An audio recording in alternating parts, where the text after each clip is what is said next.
Hey guys, DMS here today. I have for you a review of the 10 Audio T2. This is a budget set of IEMs, around $50 on Amazon, I think a little bit less. And they have a few qualities that make them really stand out against the competition. Let's check them out.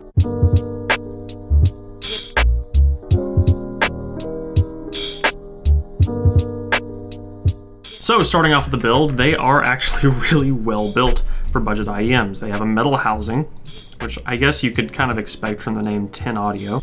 I mean, maybe not, but in this case, yes. They use an MMCX connector and come with a surprisingly well-made cable. They're very lightweight, and the actual earpiece that fits into my ear, now the tip's not included, these, the tips that came with them are these blue foams as well as some others, but like most of my reviews, I'm using the Simgo ear tips, which I still have yet to find if Simgo sells these tips somewhere, but these are the best tips for my ears personally. But the actual nozzle that fits onto the tips is not too large. It fits pretty much any tips I've thrown on it.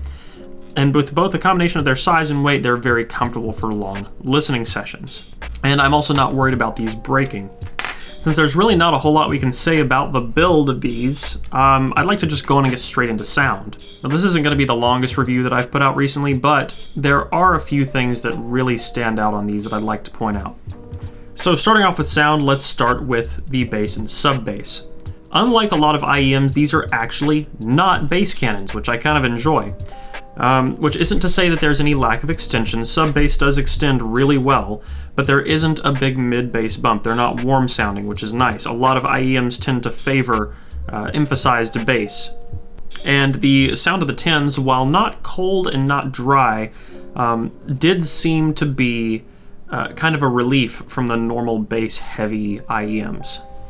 Moving through the mid-range there, I can't quite confirm this because I'm not able to measure these with my current rig. It sounds like there is a small dip at or around 1K.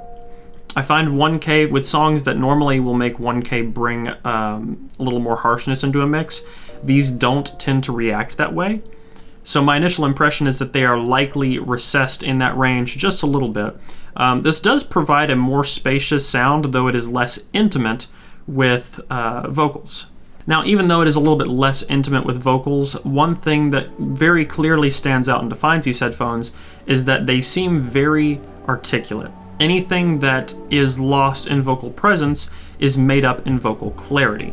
And because they're so well defined in their vocal clarity, I've actually been really impressed to compare them side by side with many more expensive IEMs. And as we move through the treble range, I'm going to talk about that a little bit more.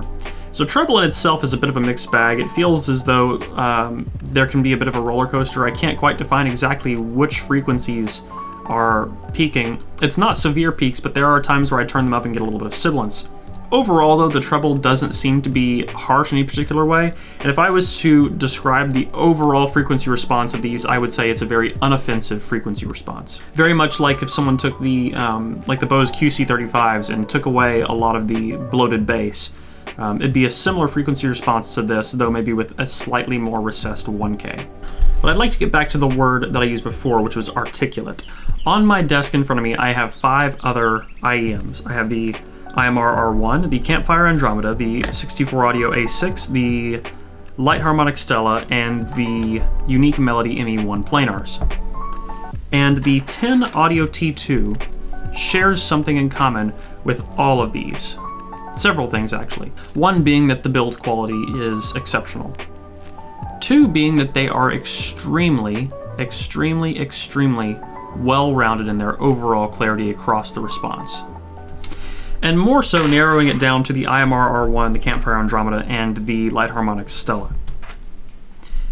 These are very cheap headphones, and I'm not saying that they compete with those expensive IEMs, but what I am saying is that they certainly seem like a distant relation, which I would, for a $50 IEM, say is a massive praise to these. Now, there are other affordable IEMs that I like quite a bit, like the Final E2000, but I think the use case is a little bit different for these. I find these to be better built, I find these to be more comfortable, and I find them to have a different sound stage, whereas the Final E2000 is a warmer sound. These, I think, are just a lot more across the board, like I said, neutral and unoffensive. I didn't have high expectations when I got these in, as I normally try not to have high expectations for budget items, especially IEMs. And especially when we're comparing to things like a lot of the KZs, which are just very, very cheap and very hard to beat for their price. But from the KZs I've heard, now I haven't heard a lot of the newer KZs, I heard the ZST, the ATE, the ZS5, several others like that. This is a very significant upgrade from those while still not maintaining a very large price gap. And I found they are actually a little bit less sensitive than some of these higher end IEMs. They take about twice as much volume as the Campfire Andromeda, which can be rough in some cases if you have a very low power device. I could still power these off my phone without too much of an issue, but I can actually use these with a desktop amplifier without, well, at least on low gain, without having to just barely touch the volume. I could actually give it just a little bit of juice, which was nice because I found that even though these are very cheap single driver headphones, they did still benefit from having a nicer amp hooked up to them.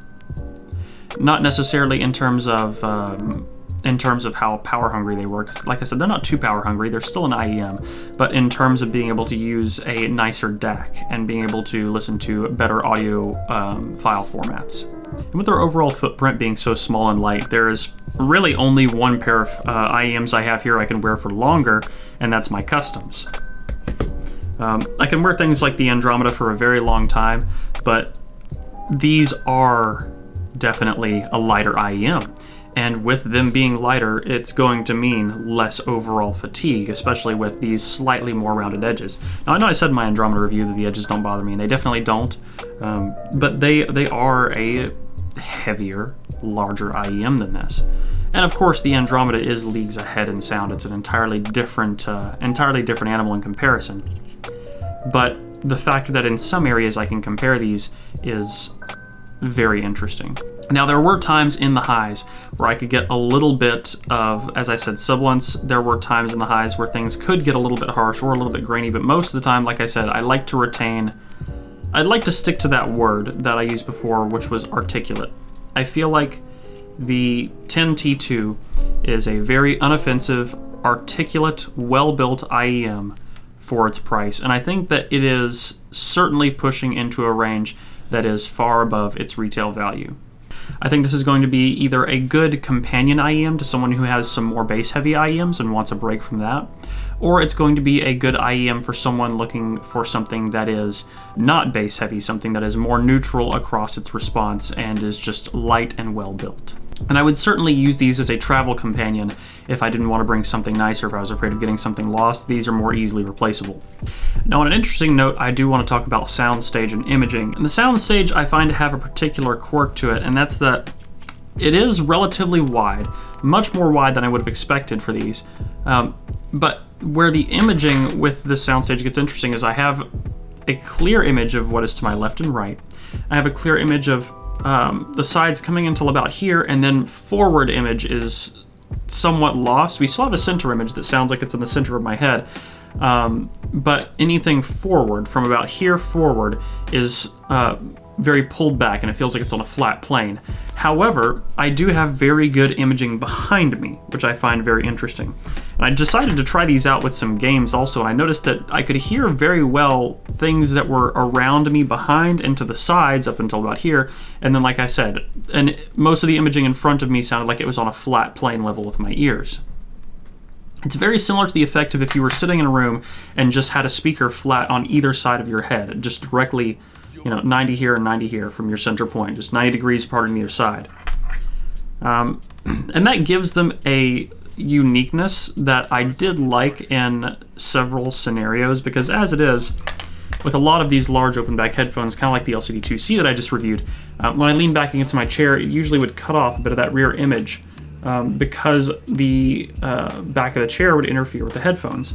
And these I can easily lay in bed with and not have to worry about sacrificing that rear image. And in a very interesting way, it actually had a stronger rear image than a lot of these more expensive IEMs. Now, overall, I would say a lot of these more expensive IEMs are still outperforming it with overall soundstage and overall imaging, especially considering that flat plane in front could be a bit of a deal breaker for some people. But I think that it's a sound that is certainly worth trying, because more than anything, I don't think this is going to be someone's primary headphone above everything else. I think people are going to have, their daily drivers or just whatever sitting around.